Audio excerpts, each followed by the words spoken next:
Yes, students, we are back and we are reading Do Something, Brother. It's written by the Kannada poet and scholar Adik, M. Gopalakrishna Adik, and for us it has been translated into English by A.K. Ramanujan.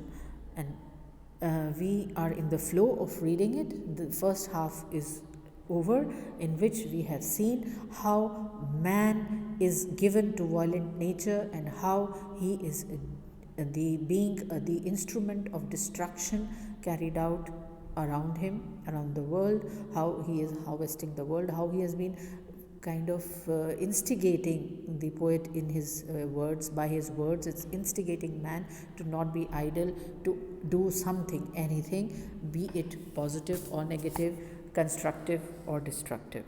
Mostly man, because of his violent nature, is busy doing destruction around him.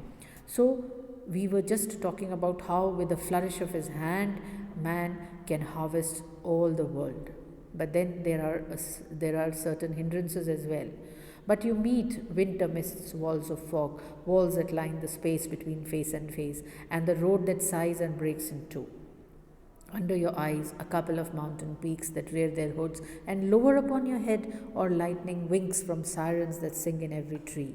Do they plunge you into anxieties and dilemmas of reason? No, no, this won't do. You're a simple man, and that's your strength. Horse sense and the blinkers are your forte. The last line, horse sense and the blinkers are your forte. Now, what does he mean by here, by these words? Horse sense is which is basically no sense at all. Horses do not have much of a sense as such, and they are made to wear blinkers. घोड़े को आपने देखा है कि जब उसको traffic में चलाया जाता है टांगे में जोत के, तो आपने देखा होगा कि उसके आँखों पे ब्लिंकर्स लगा दिए जाते हैं, दो तरफ उसको दो पर्दे टाइप के ब्लिंकर्स पहना दिए जाते हैं, जिससे कि वो ना दाएं देख पाता है ना बाएं देख पाता है, केवल नाक की सीध में देख सकता है और वहीं वो देखता रहता है और चलता रहता है. दीज आर योर फोटे. तो ये कहता है पुरुष भी उसी तरीके से है, ना दाएं की देखता है ना बाएं की देखता है, सोचना समझना वो नहीं करता है. उसका नेचर इतना वायलेंट है कि जो ठीक उसके सामने है बस वही उसको नज़र आता है, जो बिल्कुल उसकी नज़रों के सामने पड़ा है, और वही उसकी ताकत भी है कि वो बिना सोचे विचारे सारे कृत्य करता चला जाता है. Now let's go back to the beginning. But you meet winter mists, walls of fog. कहते हैं आप जो संसार को तहस नहस करने में निकले हो, उसके बीच में आपको क्या क्या आता है, क्या बाधाएं आ सकती हैं, उनका जिक्र यहाँ पे हो रहा है. You meet winter mist, walls of fog. धुंध और कोहरा दो शब्द हैं जिनके अंग्रेज़ी है मिस्ट और फॉग. मिस्ट होता है धुंध जो हल्की होती है, जिससे प्राकृतिक सुंदरता तो दिखती है लेकिन वो बहुत बड़ी बाधा नहीं होती. अच्छा सुहाना सा मौसम जब बारिश हो जाती है विंटर्स के दौरान, तो हल्की हल्की मिस्ट आपको दिखती है. उसी के विपरीत फॉग होता है जो बिल्कुल दीवार की तरह इतना घना होता है, खड़ा हो जाता है, जिससे हाथ से हाथ नज़र नहीं आता, चेहरा नहीं दिखता. और आप जो अक्सर अखबारों में पढ़ते रहते हैं कि फ़्लाइट्स डिले हो गई, या फॉग के कारण ट्रैफिक जैम्स हो गए, या एक्सीडेंट्स हो गए, पाइलअप्स आप पढ़ते हैं उनके बारे में, ये सब फॉग के कारण होते हैं, तो ये डिस्ट्रक्टिव हो जाता है. तो विंटर मिस्ट भी आपको मिलेगी, फॉग भी मिलेगा. Walls that line the space between face and face. Fog एक दीवार बन के खड़ा हो जाएगा दो चेहरों के बीच. And the road that sighs and breaks in two under your eyes. और अचानक से आपको सड़क जो है सीधे सीधे जाते जाते दो भागों में फटती नज़र आ जाएगी. A couple of mountain peaks that rear their hoods. कभी कोई पहाड़ की चोटी हो सकता है आपके सामने उठ खड़ी हो, मतलब कोई भी समस्या पहाड़ की चोटी के समान आपके बीच में आके खड़ी हो जाए. And lower upon your head और lightning wings from sirens that sing in every tree. और हो सकता है कोई विपदा आपके सर पर आ पड़े. और lightning wings from siren. Lightning wings, wink आप कहते हो पलक झपकाने को, और लाइटनिंग है बिजली का कौंधना चमकना. यानी मौसम इतना ख़राब हो कि बिजली सी चमके और आपको पेड़ों पे कौन बैठा दिखे, सायरन. सायरन कहते हैं half bird half female form को, जो कि ऐसी कहावतें हैं, ऐसा कहा जाता है, कहानियों में हम पढ़ते हैं, परी कथाओं में स्पेशली हम पढ़ते हैं कि उनका काम ही होता था कि अपनी सुरीली आवाज़ से राहगीरों को वो भटका दिया करती थी। So that sing in every tree, यानी आपको भटकाने के लिए हर पेड़ में एक सायरन बैठी है जो गा रही है, आपको राह पथ भ्रष्ट करने के लिए प्रयासरत है। Do they plunge you into anxiety and dilemmas of reason, क्या ये सारी विपदाएं, ये सारी बाधाएं, ये जो आपके आगे अड़चनें आती हैं, क्या ये आपको डुबो देती हैं इनटू एंग्जाइटी? क्या आप इनकी वजह से चिंतित हो जाते हो? एंड डिलेमास ऑफ रीज़न, और क्या आप सोचने पर मजबूर हो जाते हो सही गलत की पहचान करने पर? No no no no, this won't do, ऐसा नहीं होगा, ये नहीं चलेगा। You are a simple man, तुम एक साधारण आदमी हो और यही तुम्हारी ताकत है। और साधारण आदमी भीड़ का हिस्सा मात्र है, उसको सोचना नहीं है, भेड़ चाल उसको चलनी है। यानी एक जो लीडर जिस तरफ आपको हाँकता है उसी तरफ आप आँख बंद करके हाँके जाते हो। आप अपना दिमाग नहीं लगाते, आप विचार नहीं करते, आप अपने काम करने से पहले ना तो सोचते हो ना उसके परिणाम की चिंता आपको होती है। यही एक आम आदमी की खास शक्ति है, पहचान है। तो इसको ना छोड़ो। और ठीक उस घोड़े की तरह जिसके दोनों आँखों पर पट्टियाँ सी बांध दी जाती हैं, ब्लिंकर्स लगा दिए जाते हैं जिससे कि उसको कहीं आगे पीछे का दाएं बाएं का नज़र आना बंद हो जाए, वही आपकी शक्ति है, वही आपका फोटे है। Eat what comes to hand, crush what you touch, cut the hindering vines, mother earth herself though tired lies open to the skies। जो तुम्हारे हाथ में आए उसे खा जाओ।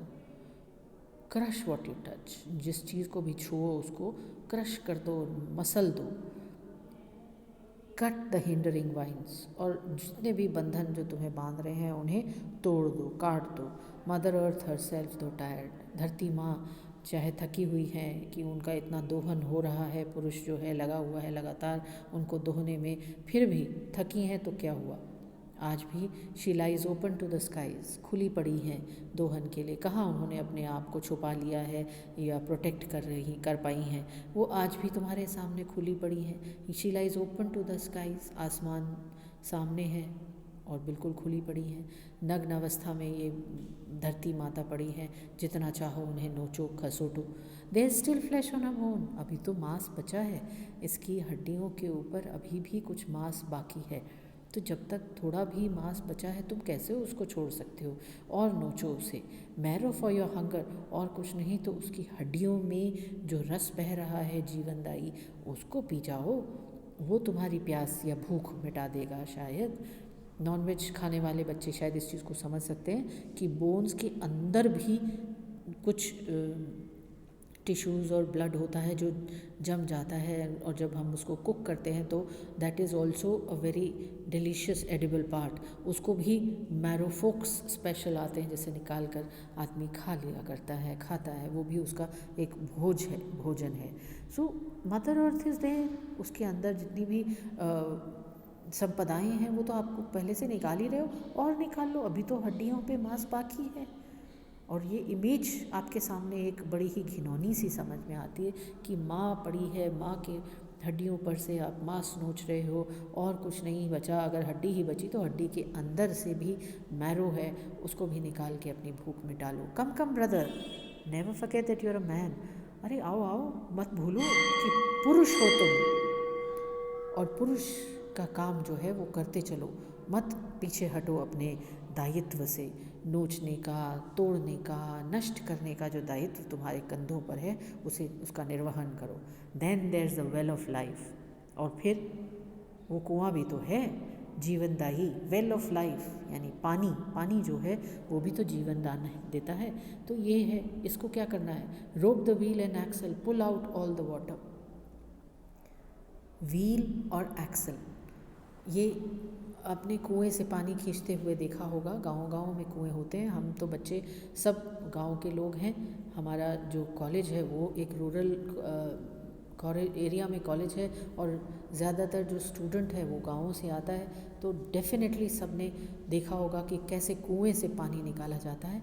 छोटी सी एक व्हील लगा दी जाती है और रस्सी की सहायता से उस पुली के ऊपर से पानी को खींच लिया जाता है। लोहे की एक बकेट के ऊपर एक रस्सी बांध दी जाती है, उसको नीचे कुएं में उतार दिया जाता है। उसको भर के जब पानी खींचते हैं तो वो व्हील के सहारे से खींच लेते हैं, जिससे कि वो सुविधा से खिंच जाता है। और इसी पानी से हम अपने खेत भी सींचते हैं, पीने का भी इस्तेमाल हम यहीं से करते हैं। तो जीवनदायी जो है, जीवन देने वाला पानी जो है वो कुओं से हम निकालते हैं। सो वेल ऑफ लाइफ, इसीलिए इसको कहा गया ज़िंदगी का कुआं। Rope the wheel and axle, pull out all the water. तो पुरुष से यहाँ कहा जा रहा है कि वो अपनी इस व्हील पे रस्सी डालें, एक्सल चलाए और सारा पानी जो है इस कुएं में से खींच निकाले। और कब तक खींचना है? Reach the last dryness of the rock. जब तक पानी निकल रहा है तब तक निकालता चले, जब तक कि अंत में जाके जो बाल्टी है हमारी वो पत्थर से ना टकराए। Grope grope with the grappling ion. Ion क्या है? जो वो बाल्टी है जो लोहे की है, जो पानी खींचने के लिए कुएं में उतारी जा रही है। So keep pulling out water from this well unless you reach the rock bottom. V for victory brother, और तभी तुम्हारी जीत होगी।